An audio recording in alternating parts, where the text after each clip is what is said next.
Okay, hello people. So, welcome to Love, Light, and Bullshit Bingo. So, myself and my dear friend Karen here have basically come up with the idea for this brilliant new podcast where we're going to be talking about all things in the spiritual community. We're going to be speaking about spiritual bypassing, all sorts of interesting concepts, and just really delving deeper into what's happening in the world and how we're seeing the wellness industry at this point in time.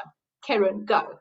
Yeah, I think the thing is, we've both been in this industry for quite a while now, and there is so much power to be found in it. There is so much wisdom to be found in it. There is so much beauty to be found in it. But also, we know that this industry is broken in many, many ways. It's broken. There are terms that we use every day. There are terms that we hear every day, and love and light is a prime one, right? That we hear it so often. It's a really memeable term, but it's also just something now that gives us all a bit of an eye roll. Yet if we dig into it, if we really go into what that means, the purpose of it, there is a power in it, but we've lost that power. And I think so many of these terms, it's the same. So many of these things that have just become part of the everyday around the wellness industry, they've lost their power. They've lost the connection to their meaning. And consequently, they've lost the connection to the meaning for us in a lot of ways. It can just be something that makes us eye roll. But if we're going to move forward into a place that is more aligned with these spiritual principles, aligned with this idea of consciousness, we need to understand what these things mean. It can't just be about pretty words on a pink background. Spirituality it isn't just who we are 3 days out of every week between the hours of 10 till 4. Spirituality isn't just one or two practices we do. It's everything. It is us. It is our lives. It is the identity that we show up in the world. And we need to, I think, reclaim a lot of that, don't we? We need to reclaim the power behind a lot of this. And, Hmm. you And know, that's a word that I felt is like, this is about fucking reclaiming, right? This is about like taking, because the reason we called it bullshit bingo basically is because we've been observing a lot of trends in the industry and people like throwing these words out there and no real heart behind it. So you can literally play a game of, oh, I'm waiting for them to say this word, this word, this word.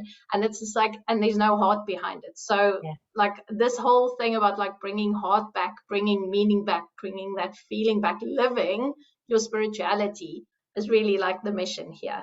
Massively. And I loved because Yolandi, brought up on Instagram a few weeks ago, you brought up that term of bullshit bingo. And we both have our backgrounds in the corporate world, right? So what we learned from that post was that we both used to play bullshit bingo in our corporate lives. We'd sit in meetings and wait for somebody to say, well, you know what we really need here is some blue sky thinking. Check. Put it in And check. the thing, as anybody who has been in that environment will know, more often than not, those terms, they're not used by the people who are actually really going out to do, to coin a phrase, bullshit, blue sky thinking. They're used by the people who've heard other people, other important people or other impressive people say that term and heard people go, yes, that's a very wise sentiment. So they just copy it. They don't even ask what it means. They just copy it. And I think this is a lot of what we're seeing in the wellness industry is people using those words in kind of an empty way because they think that it's the right thing to say because they've heard other people say it and think it sounds good. And what we're trying to do here is not come from a place of criticism or a place of judgment, but come from a place of really grounding this stuff and of really getting discerning about it and asking, what does that mean?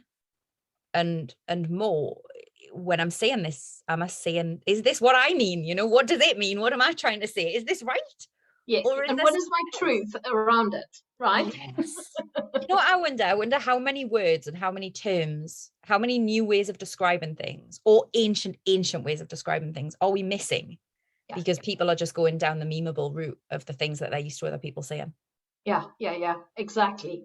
And I think also a lot of the terms, like I think what even the topic for today, a lot of the terms that's been thrown out there, how are those terms taking our power away from us as well? Okay, so Yes. what are we doing with these terms? We can use these terms to empower ourselves or disempower ourselves. And I think for me, that's a really biggie because like I really want to speak to disempowering terms as well. And where we're actually just like, putting that into our identity and then not really reclaiming who we really are. So for me, I think this whole thing and the discernment angle and all of that. So basically, that's where we're going to go with this, right? So we'll every month we're going to show up, and if we get more time, we might be there twice a month. But we're going to be there, and we want to bring these terms out, and we want to chat about it and just like dive into them. So I think, yeah. Okay. This on today. Drum roll, please. Get my little thingamajig and play that. Okay, so we want to speak about the term witch wound today. Okay, so this is a biggie because it's something that's very it's very well known. I think a lot of people have spoken about it, and it was interesting when Ceryn and I started speaking about this, like as our first theme, that I had an idea of what it was and she had an idea of what it was. And it was the perfect freaking example of like how we all look at things differently. So I'm going to start by telling you guys about what I thought it was, or what it is for me and what my truth is around it.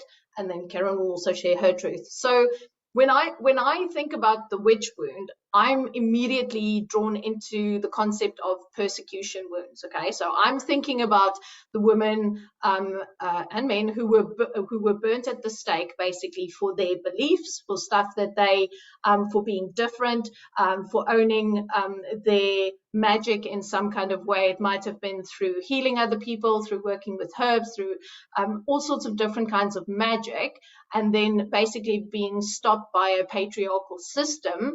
And then basically, yes, the magic was stopped, their power was taken away. Okay, so that is my idea of the witch wound, and I do feel a lot of us carry it in our DNA, in our energetic fields, in our Akashic records, etc. That this concept comes with us, and it incites this fear in us to actually be seen for who we really are out in the world today. So that's basically my idea of the witch wound. Ceryn, your idea? Because when you talked to me about it last week, we got into this place where we were almost talking across purposes. Because for me, I've always thought of that, what you've just described, as a fear of persecution, as a very simple fear of persecution. Whereas the very specific term witch wound, I guess I was taught it, I learned it as referring very specifically to sisterhood wounding, to the fact that, as women, which we both are, we have been brought up, we've been raised in a society that plays us off against each other, that pits us against each other, that there are those who theorize that goes back to the witch trials. Personally, I believe it goes back way, way further, but there are those who theorize it goes back to the witch trials when, predominantly women were brought into custody and were told, okay, you're either going to be tried, potentially hung, or you need to point your finger, give us 5 other witches. If you can point out 5 other witches to us, then you're safe. Mm-hmm. And so they would point out other people to save their own necks, literally. And so for me, that was the definition of witch wound that I was kind of introduced to initially. And it was interesting because you spoke about that as being the sisterhood wound. I spoke about your definition as witch wound as being the persecution wound. And then we came to a place of going, but these are 2 different sides of a coin that we believe goes back to the witch trials. Yeah. And yet they're both, all of it is really important. We need to unpack all of it and unpick all of it.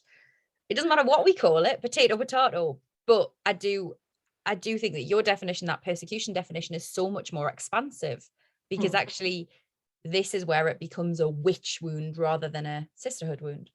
Yeah. So I think, and I reckon the sisterhood wound definition is probably going to be like one we're going to have to delve into, like in a whole separate.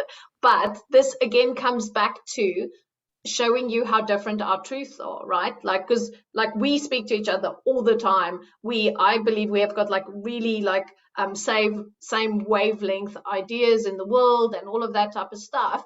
But it was so interesting to just see how we had like completely the opposite like idea of this thing. And I think it's really important. So when you are talking about something, like you actually need to be really clear about it.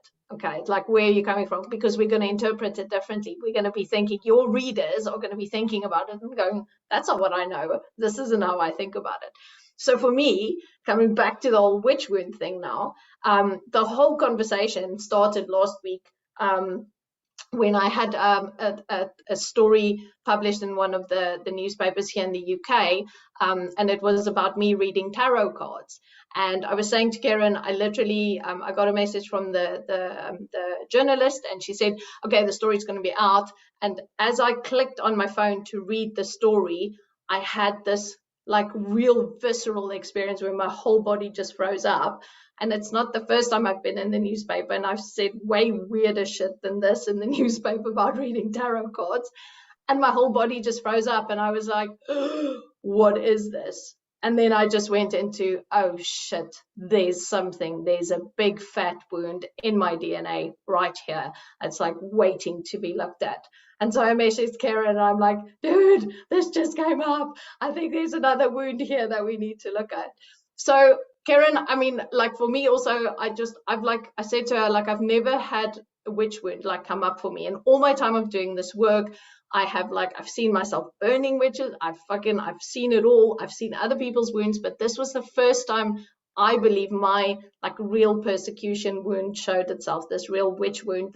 I could see myself being burned for this when I went into it.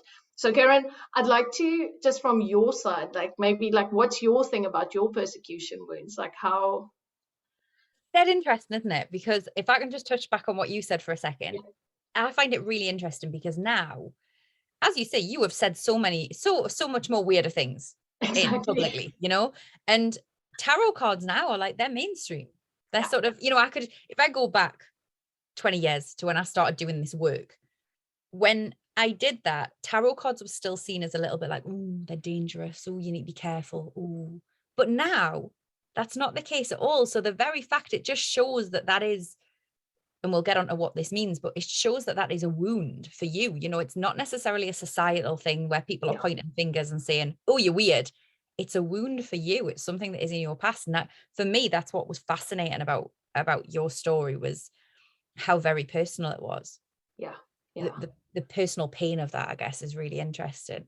Yeah. So for me, because immediately when we had that conversation, you said to me, have you got any? What are yours? And I was like, pooh.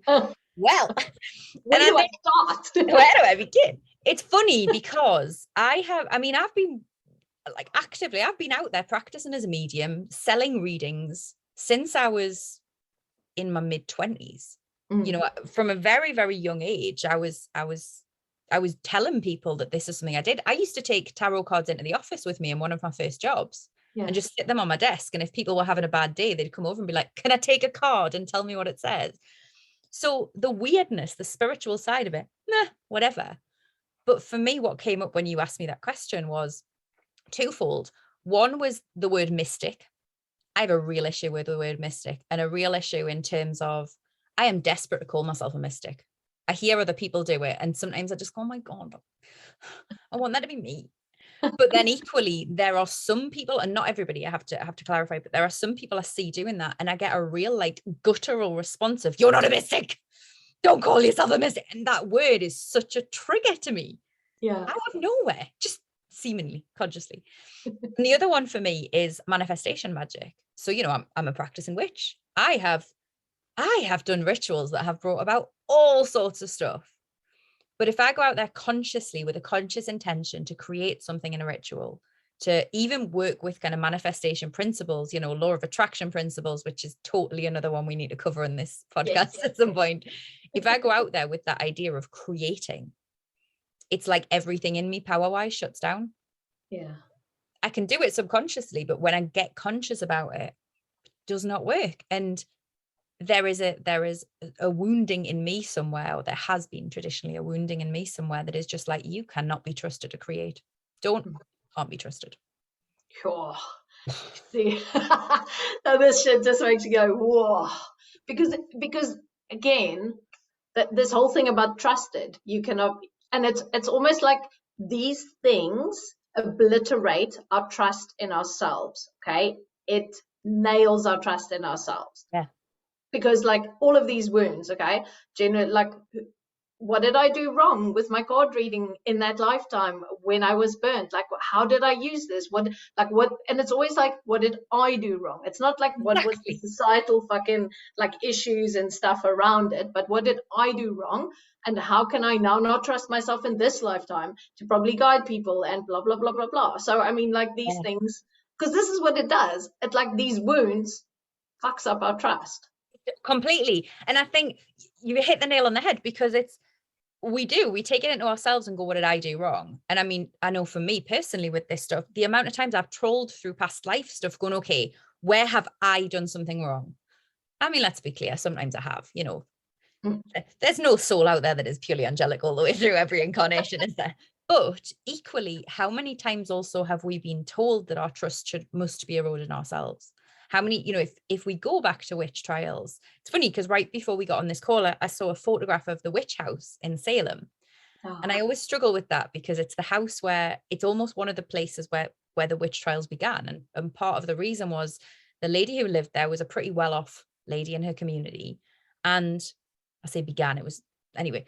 And the guys who were in charge were like, we kind of want that house. It's a pretty cool piece of property. So if we call her a witch, who gets to have the house if she's thrown into prison and then hung as a witch?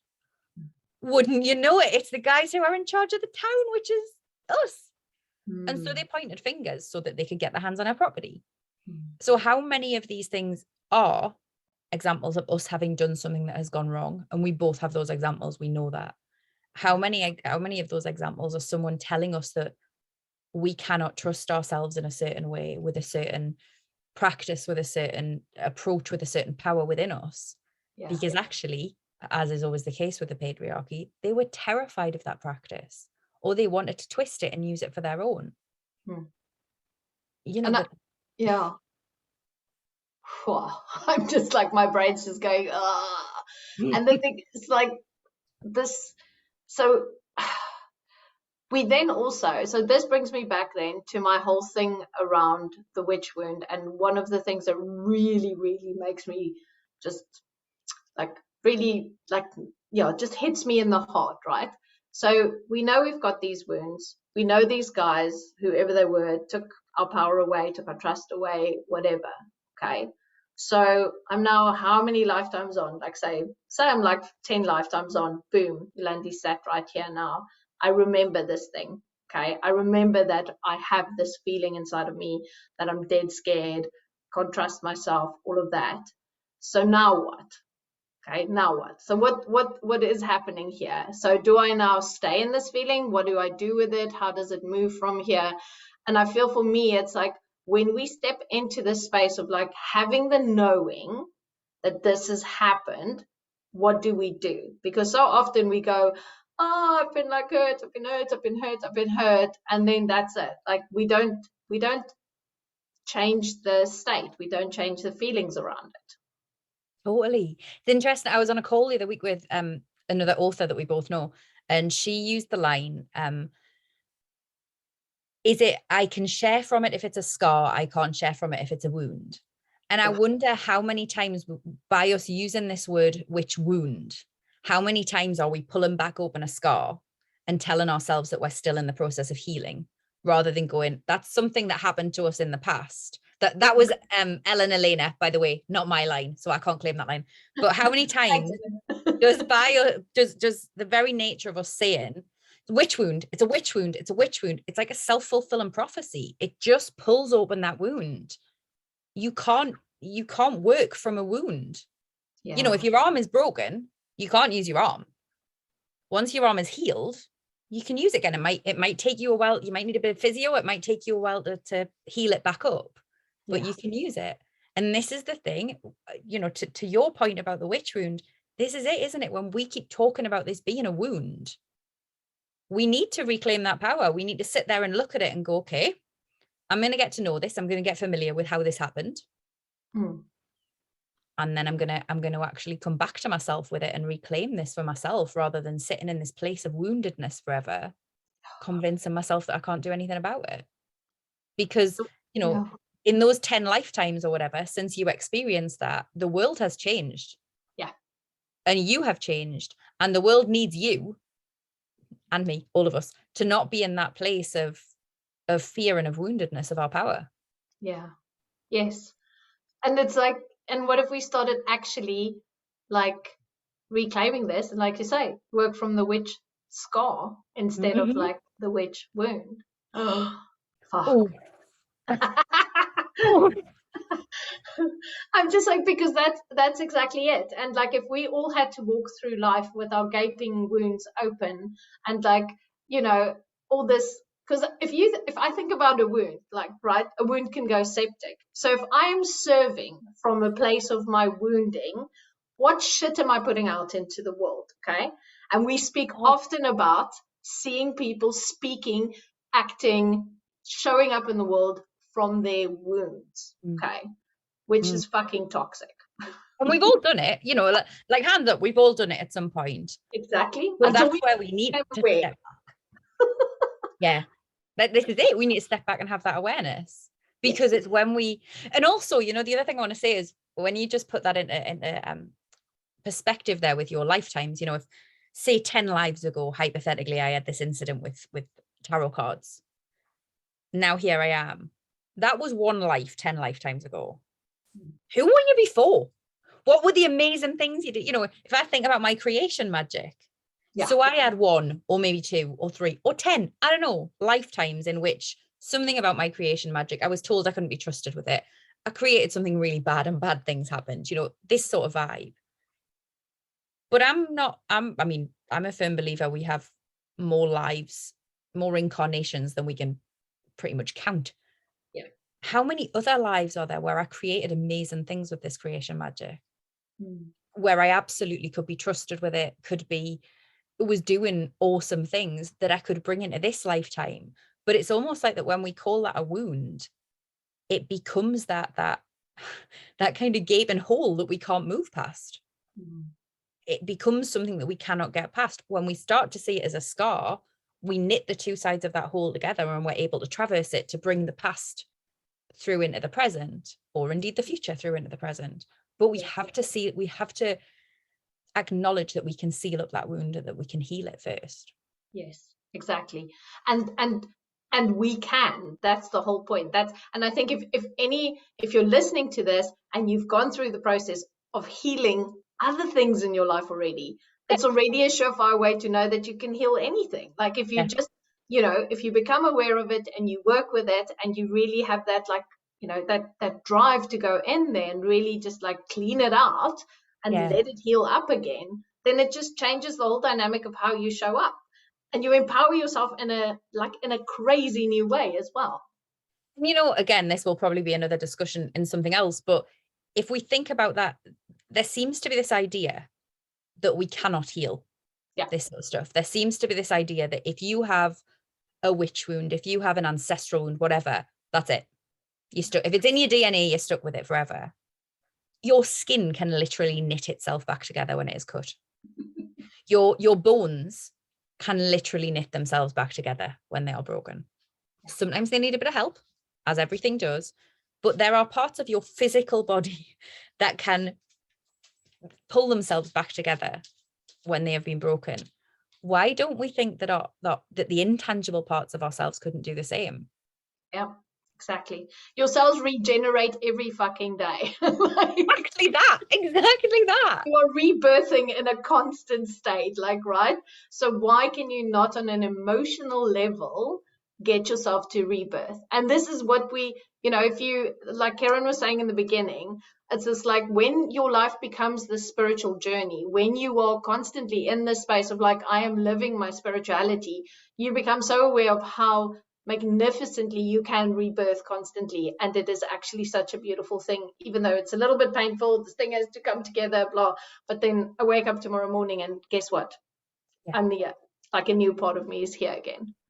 Oh man. And you know, that is again, perhaps that's part of the witch wound. Perhaps part of the witch wound is that we've been told we can't, because if we come down to it, ultimately what this witch wound is telling us is that we do not have the power that we once did, is that we are not entitled to our power, that our power is not really ours, that our power is a fallacy, that our power is something we made up, that we're not as powerful as we we could be, as we believe that we are. Yeah. And so if we come down to that, perhaps the very idea that we cannot heal ourselves in that way emotionally and spiritually is in itself a part of this witch wound. Yeah. And we need to make it a witch scar, and we need to start moving. Oh, man. And I think, that whole thing about like taking our power back, because this for me is one of the key things in my own journey, as like really, and I mean, I've seen so many things, I've worked with this, and I know for you it's the same. Like we've been on our knees and going, shit, I can't believe I've done that, or this happened to me, or whatever. But like that moment you allow yourself to stand up again, that moment you allow yourself to remember the parts of you that have done fucking epic things, and the Yes. parts of you that you can see in the future that could potentially create that again. I mean, that's why we get to see the good stuff in our past as well, right? So that we're inspired to go and recreate those things and make even better stuff out of it. Yeah. But equally, I agree. And I think also equally when we see those parts of us that have done the bad stuff, and we've both had experiences of that, and we've both worked with clients who have had experiences of that too. And when we reclaim those things, and nobody is perfect all the time, when we reclaim those, effectively those shadows of our power, that's when we get to go, all right, I know how I'll do things differently this time.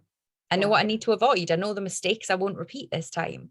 Yeah. It gives you, as with anything, it gives you a sense of nobody's perfect all the time. We fall over and then we get back up again. That's that's the nature of life. Yeah. And when we can see both of those sides, the shadows and also the absolute glory of the shine, we're able to actually plot a path through this much more easily. Yeah. Dude. Okay, I feel like I've put the world back to rights.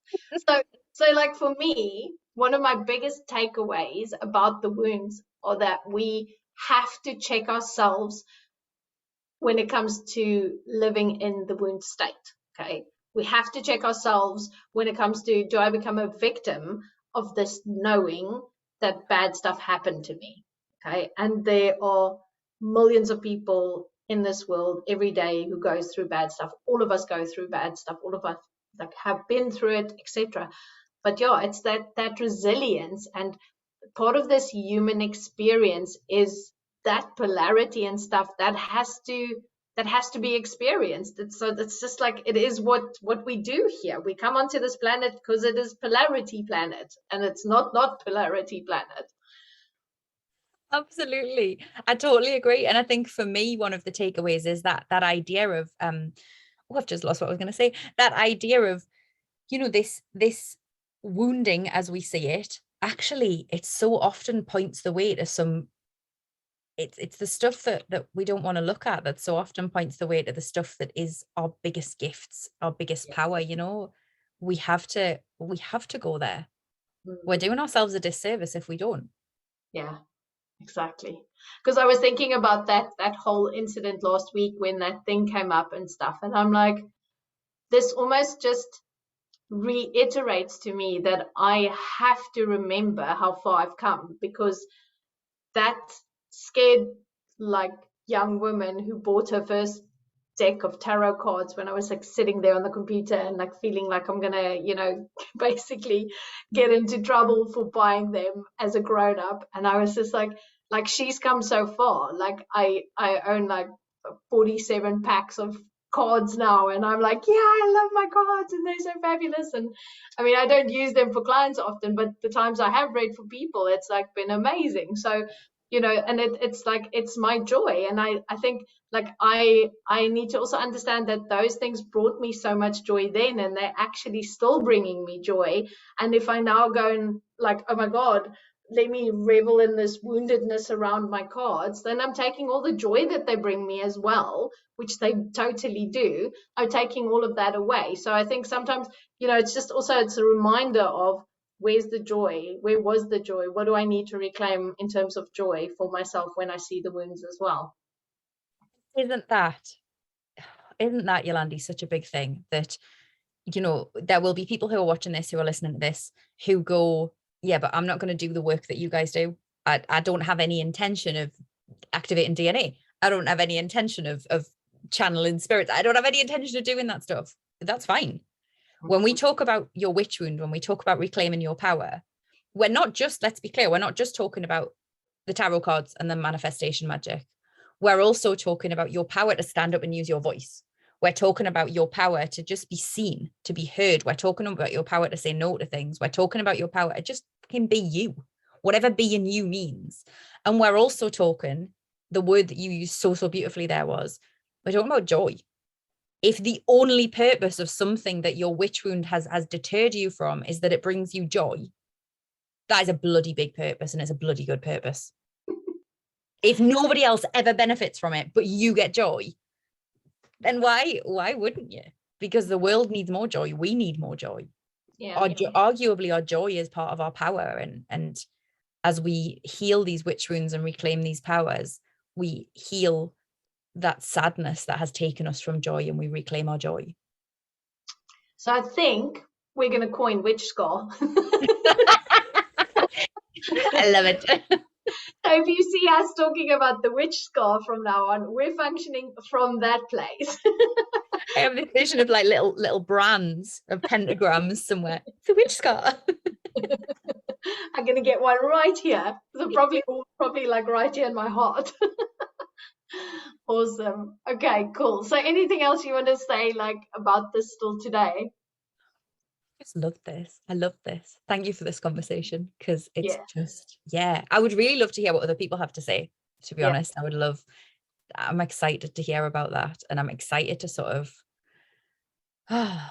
something just struck me as I was just thinking about that witch scar there, which was, so now you voiced this, what happens now? And I was like, oof, because when we put that out there, be it in national newspapers or being talking about it on a podcast, we are putting out there, I am not afraid to do this anymore. Yeah. There's a movie, I can't remember what movie it is, but there's a movie where it's Home Alone, and I always quote it all the time. There's this bit in Home Alone where he stands there as the burglars are breaking in the house, and he's like, I'm not afraid anymore. Do you hear me? I'm not afraid anymore. And I just wonder what happens when we see those witch scars, we recognize them, we own them, and then we put our hands on our hips and go, I'm not afraid anymore. Oh, that's so cool. I'm getting goosebumps just as you're saying that. So whoever's listening, I encourage that. And I think, and isn't that also part of, like in the spiritual industry, like we fucking harp on about how broken people are, and like, everything is wrong with you, but like, I'm not afraid anymore. I'm like let's fucking like punt that shit out. Let's talk about I'm happy, I'm not afraid anymore. This is actually not as fucking hard as I thought it was gonna be. Yeah. It's like, let's shout that from the bloody rooftops. Yes, please. So okay, awesome. Well, yeah, so thank you. Like, let us know what you guys think, and like just like hit us up with some cool comments. Whatever, we will definitely like be answering them as well. If you have any questions or stuff, then just like, let us know. We'd love to chat more. And if you have any things that you're really interested in hearing more about, and just like our take on it, then just like, ping us some messages, let us know, because we've got like a list as long as our arm to talk about. So we'll be online for a few years with this. But we'll happily add to it with anything that anybody else has got to say, because there's more. So we know there's more stuff out there. Yeah, so cool. So thank you so much for listening. For listening, for watching. Thank you for allowing us the space to do this as well, because it's something we wanted to do for ages. So cool. Okay, so here, cheers to our first one and to the first of many. May it be indeed. Thank you. Cool. Thanks, people.